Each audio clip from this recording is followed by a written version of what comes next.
Working with an interpreter.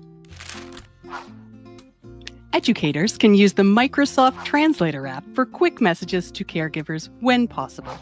This is a tool that facilitates translated messages between home and school. Live interpretation can be used for initial reception with a newcomer family, assistance with caregiver interviews, discussing a student's progress, and facilitating caregiver engagement and participation.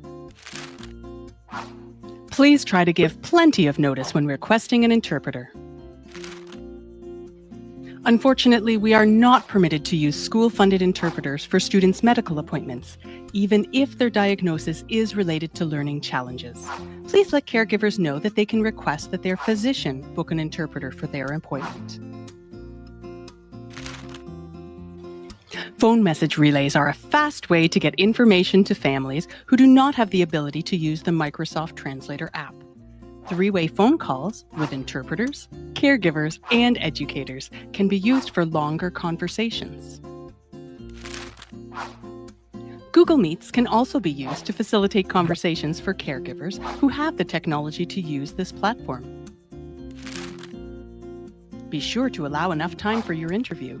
Remember that every statement is being said twice. Introduce everyone present at the meeting and explain the role of the interpreter. Speak directly to the caregiver using first-person language. For example, ask the caregiver, "What do you think about?" instead of asking the interpreter what the caregiver thinks. Avoid the excessive use of educational jargon, slang, or idioms.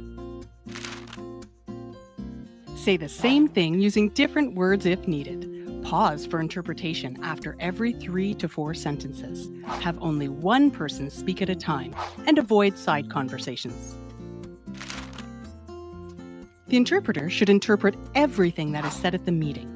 At the end of the meeting, please remember to thank the interpreter and the caregiver for their time. Thank you for being an educator who helps to ensure that all students and their caregivers have equitable access to important school information.